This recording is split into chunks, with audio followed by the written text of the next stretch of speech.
We can all think back to playing video games when we were kids, but arguably there is no system that brings those memories to heart stronger than Nintendo's first foray into the portable market, the Game Boy. The unbreakable green screen machine was released in 1989 to overwhelming success as every kid who was cool convinced their parents that this was an essential item and recess at school would never be the same again. While not as technologically advanced as other portable offerings available at that time, in color, the Game Boy brought two undeniable factors with it.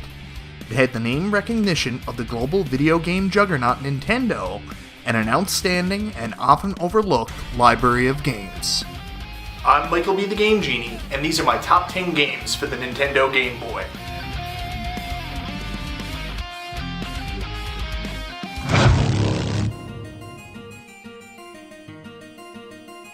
Disclaimer right from the top, I love Ducktales on the NES, so of course I'm going to love a port of it on the Nintendo Game Boy, right? But see, that is the magic of Capcom and their so-called Game Boy ports, is that they took all of the key elements of those games down from the tight controls, wonderful character sprites, and compelling music, and somehow crammed them into an entry on the Game Boy that wasn't only representative of the home console version, but different enough to be its own game. DuckTales on the Game Boy was the perfect complement for people that had played the original and were looking for a new take on a known quantity, as well as gamers on the go. While I never owned this game growing up, I spent many a lunchtime borrowing a friend's copy and playing it start to finish, over and over again, as it has the perfect difficulty for a pick-up-and-play experience on the system. While many people would argue that it probably doesn't deserve to be on this list, I encourage you to pick it up, play it again, and see if that doesn't change your mind.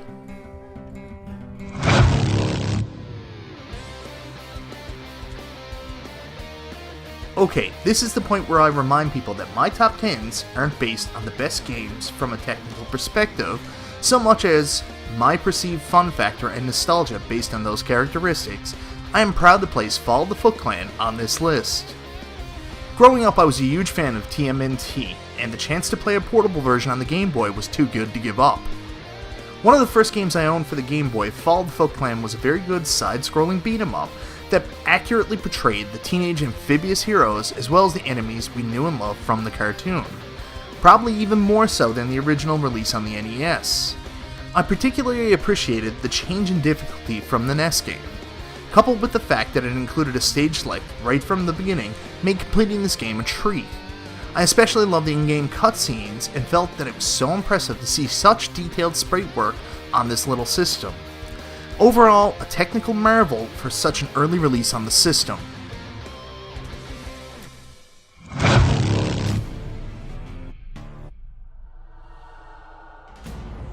Being born in 1980, I was just a little too young to fully experience and appreciate the arcade revolution and the history and lineage of Donkey Kong growing up. In plain terms, I didn't see why the game was so good, so when I heard that they were making a new Donkey Kong for the Nintendo Game Boy, needless to say I wasn't very excited about the concept, but it turns out I overlooked probably one of the very best games on the system. While elements of the original arcade smash hit were included, which means the game was excellent already, it was so much more than a rehashed port, as the game was expanded to feature massive amounts of new content and puzzles to solve, and a brand new take on Mario saving Pauline from the lovable King Kong ripoff. The very best part for me is that the game is almost in subsections, and I can finish a puzzle board at a time. For that quick pick up and play experience, or sit down and power through a massive session, and either way, I have a great gaming experience.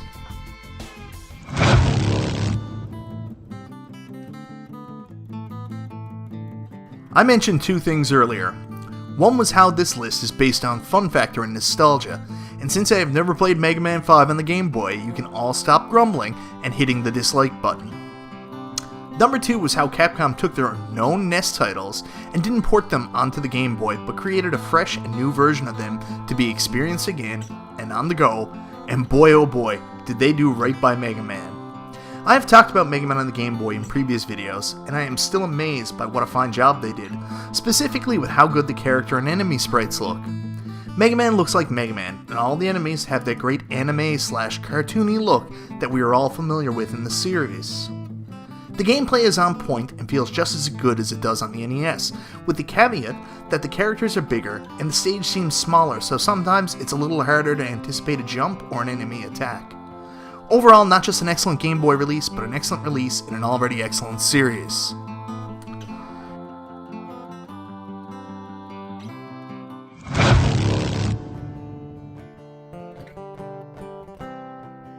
Nintendo is known by a lot of my friends as a nostalgia company, meaning that they sell all of their systems based on the nostalgia of games dating back to the NES, and aren't known for creating new and engaging IPs to support their newly developed systems.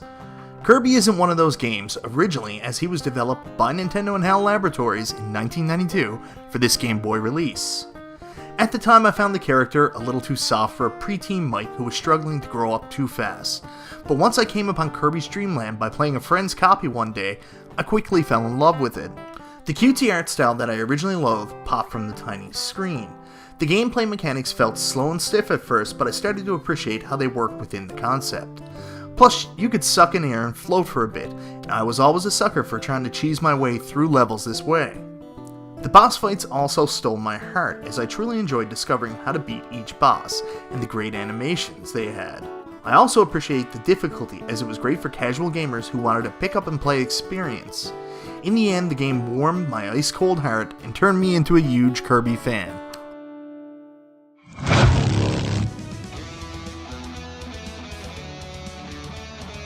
I have a love-hate relationship with Contra games, meaning I love the controls, music, premise, and fun factor, but I hate how shitty I am at them. Because of this, I actually never bought a single one growing up, and they were designated as purely rentals, which is why I never really played Operation C until later in life. As I got older and my video game metal got a little tougher, I started to appreciate Contra so much more, and welcomed the challenge, so I finally sought out a copy of Operation C on the Game Boy. Not only did I enjoy my experience, I would argue that it's one of the finest releases in the series. Operation C is almost a direct follow-up to Super C, as it shares a similar look, feel, and level design as the second game on the NES. What makes the game special for me is that it introduces probably one of my favorite Contra weapons of all time, the homing shot, which makes even a novice Contra player such as myself feel like a golden gaming god. I don't really feel that I need to add much more justification here. It's a great Contra game. Contra is awesome, and it's awesome on the Game Boy.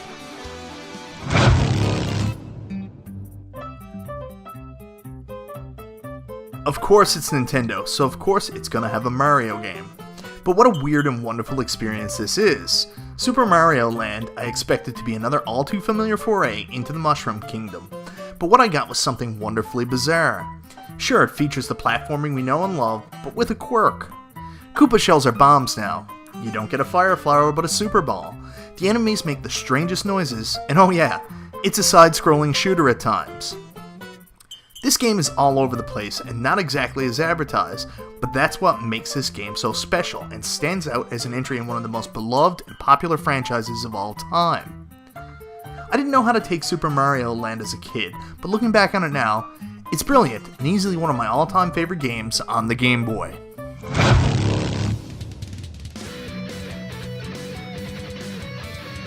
This is a game I will admit I didn't even know existed until I was an adult. I always loved Ninja Gaiden on the NES, and the franchise is near and dear to my heart, but it's the shadow in the title that is truly interesting, as this game was originally designed to be another entry in the Shadow of the Ninja series.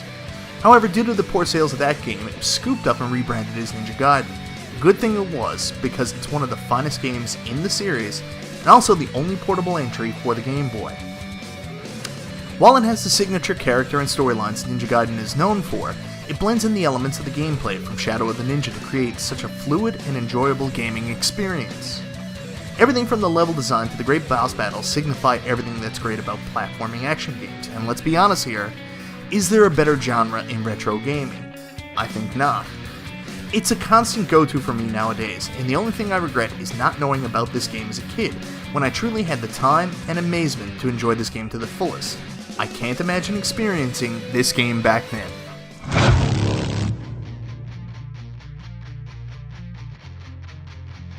I hate that I am including a second game in a series to this list, but I mean these two games both deserve to be included. Super Mario Land 1 was great because of how different it was, but 6 Golden Coins was great because of how much more like the Mario we knew and loved it was. I mean, this was, in all intents and purposes, the Super Mario world of the Game Boy. Instead of level after level, we got a world to explore with beautiful new levels that were still unique to the standard Mario games. Plus, everything just looked so much better. Mario didn't look like a squash sprite here, he was beautifully drawn like a cartoon, and the gameplay just felt more familiar to what we knew and loved. On its own merits, 6 Golden Coins is a stellar game that features the best elements of this well-known franchise, but in a unique and new world with all new levels, goals to complete, items to try, and the birth of one of Mario's greatest enemies, Wario. Who doesn't love Wario? He's basically Bizarro's Superman, but in Mario form, and I couldn't wait to see how that confrontation would play it out in the end. I love this game and I've ran through it so many times. It's a staple on the Game Boy, and not nearly as highly regarded as it should be in the overall Mario series of games.